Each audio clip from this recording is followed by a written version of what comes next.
ஆழ்வார் எம்பெருமானார் ஜீயர் திருடிகளே சரணம், ஜீயர் திருடிகளே சரணம். ரகசிய அடியேன் கிரந்த சுவாமி. பரிச்சயம் என்கிற நிகழ்ச்சி தொடர்ந்து நடந்து வருகிறது.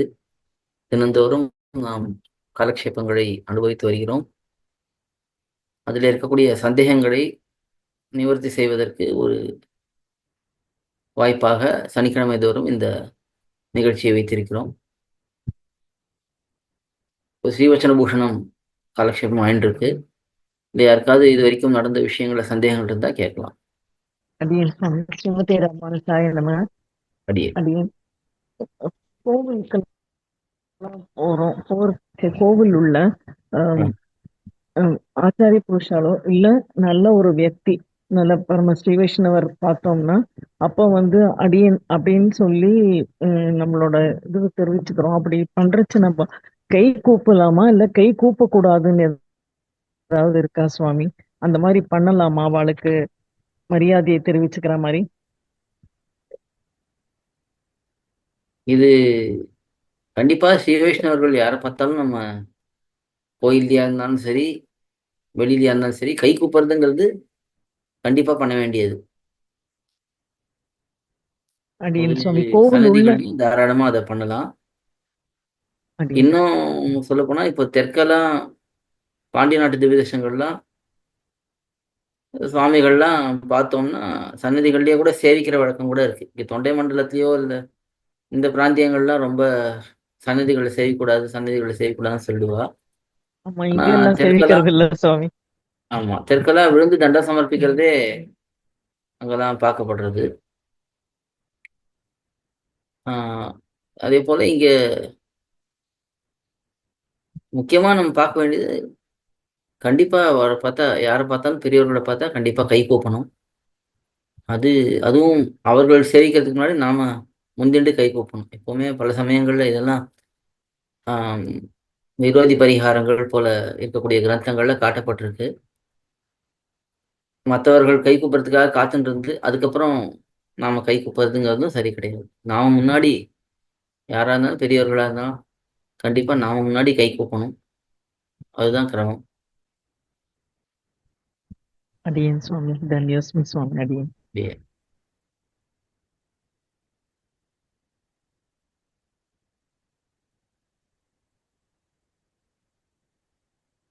இந்த சீவசன பூஷணத்துல ஏதாவது சந்தேகங்கள் இருக்கா இப்போ நடந்துட்டு இருக்கிற பகுதியில?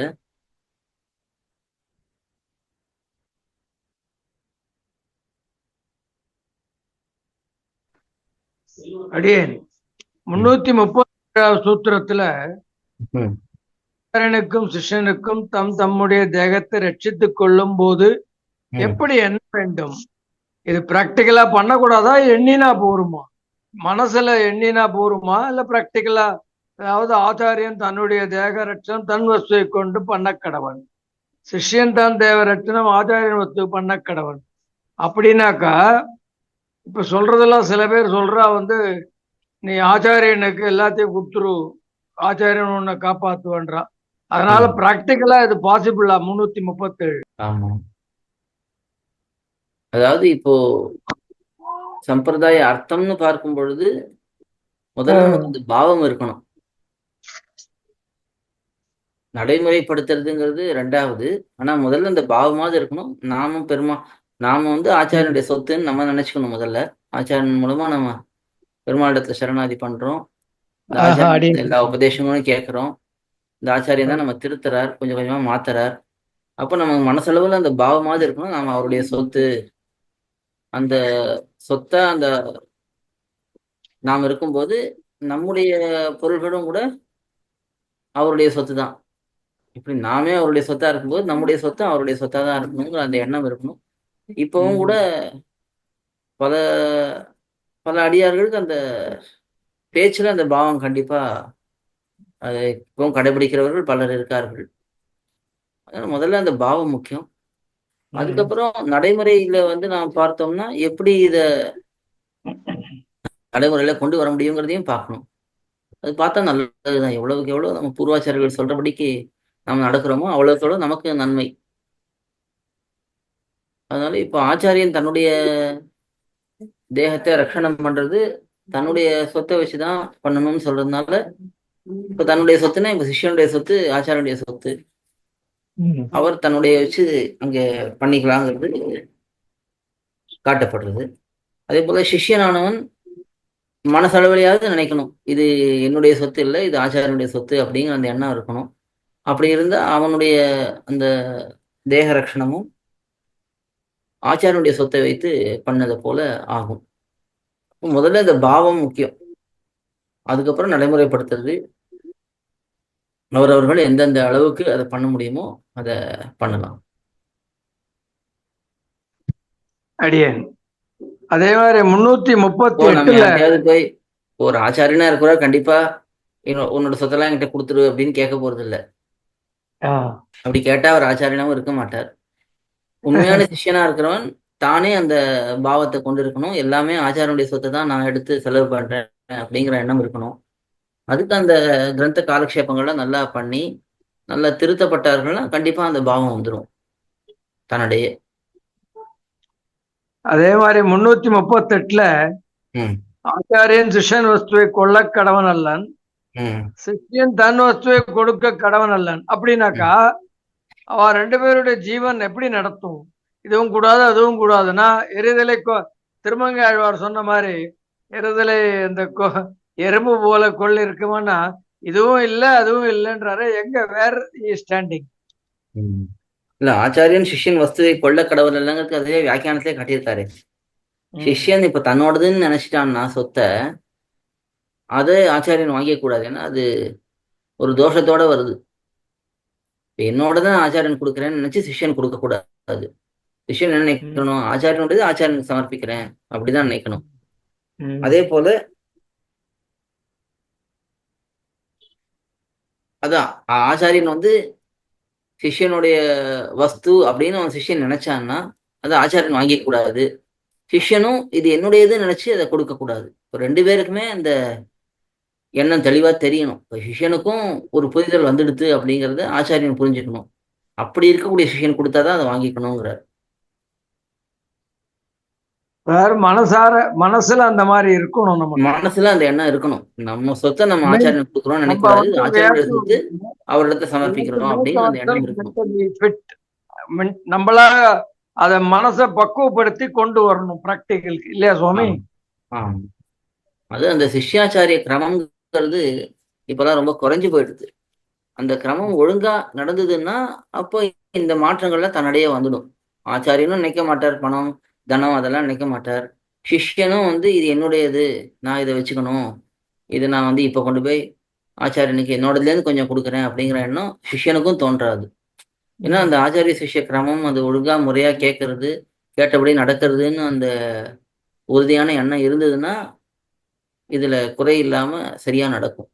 இப்ப அந்த பரிமாற்றங்கள்லாம் சரியா இல்லாததுனால என்ன ஆகுதுன்னா இந்த மாதிரி ஒரு தெளிவான எண்ணங்கள் நமக்கு இருக்க மாட்டேங்குது. அடியேன் அதனால அப்போ அதை மீறினாக்கா 339 சொல்றது நடக்குமா?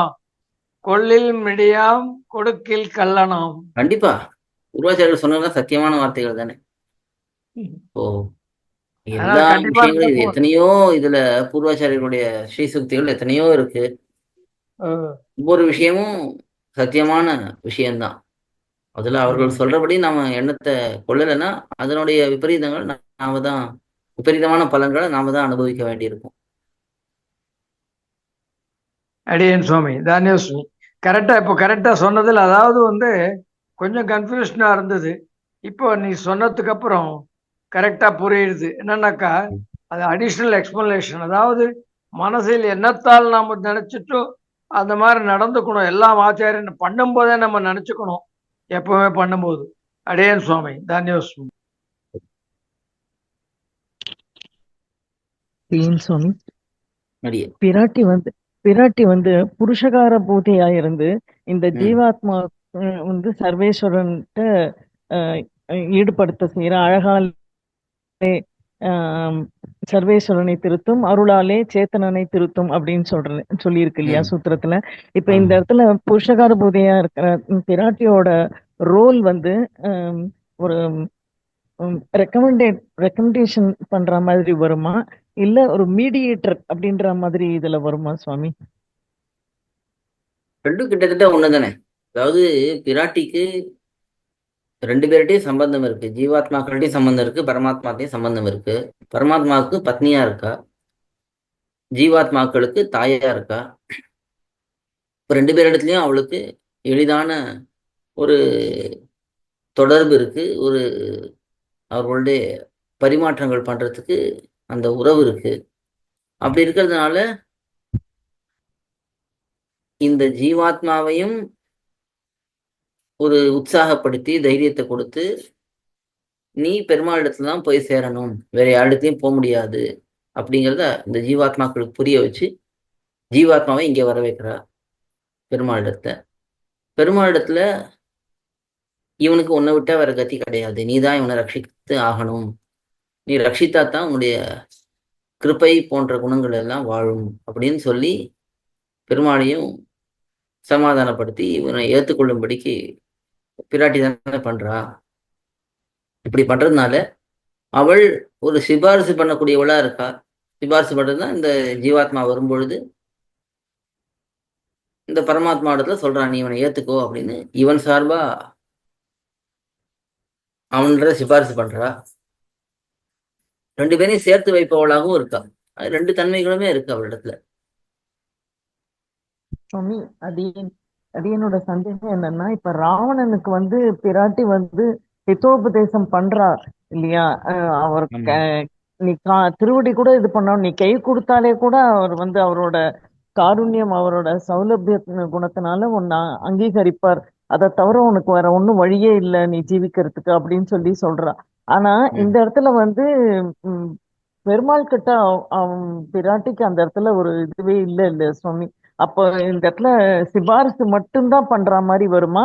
இல்ல இந்த இடத்துலயும் ரெண்டு பேருக்கும் நடுவுல இருக்க மாதிரி வருமா சுவாமி? எல்லா இடத்துலயுமே அவளுடைய நிலை ஒரே நிலை தான் இருக்குது. இப்ப என்னன்னா, முதல்ல இந்த ஜீவாத்மா வந்தா தானே பெருமாளிடத்துல போய் இவ பேச முடியும். இந்த ஜீவாத்மா இசைந்து வரணும் இல்லையா? இப்ப ராவணன் இசைந்து வரவே இல்லையே. அடியன் அடியன் என்னை அடியன் வெட்டினாலும் நான் அந்த பக்கம் தான் என் தலை அந்த விழுமே தவிர பக்கம் தான். பெருமாள் இருக்கிற பக்கம் விழாதுன்னு சொல்லிட்டாங்க. அப்போ இவன் வந்தா தானே இவனுடைய விஷயத்த போய் பெருமாளிடத்துல சொல்ல முடியும். அதனால இவனுடைய பாப்பத்தினுடைய அதிக தன்மையினால பிராட்டியே நேர உபதேசம் பண்ணி கூட அவன் அதை கேட்கல. அப்ப அவனுக்கு அவ்வளவு பாவம் இருந்திருக்கு, அவ்வளவு கெட்டவனா இருந்திருக்கான் அவன். அவன் காதுல அது விழவே இல்லை. அதனால இங்கேயும் அதே நிலை தான். இவன் ஒழுங்கா வந்திருந்தா, இசைஞ்சு வந்திருந்தான்னா பெருமாளிடத்துல சொல்லியிருக்க போறா பிராட்டி, இவனை மன்னிச்சு விட்டுடு அப்படின்னு. பெருமாளும் ஏத்துன்னு இருப்பார்.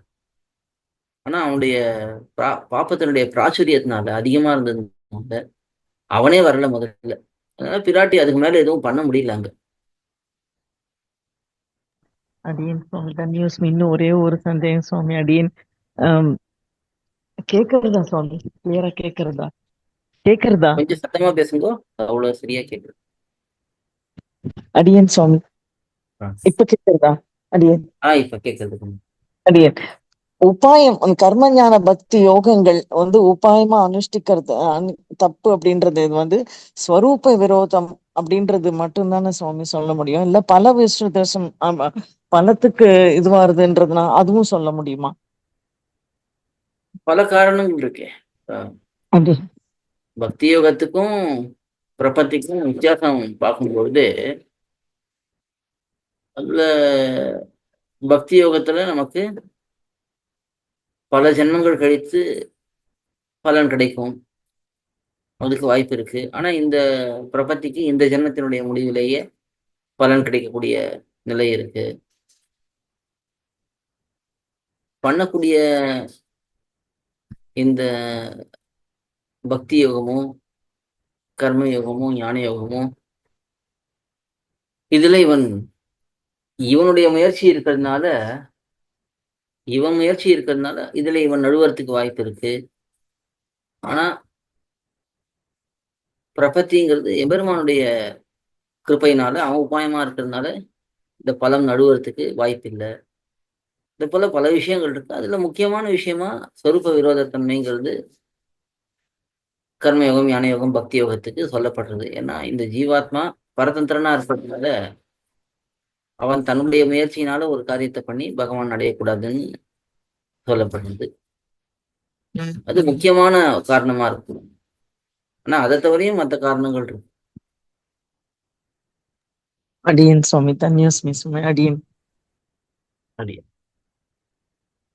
அப்போ பூர்த்தி பண்ணிக்கலாமா? ஏன் சுவாமி பூர்த்தி பண்ணிக்கலாம். அடியேன் ராமானுதாஸ்.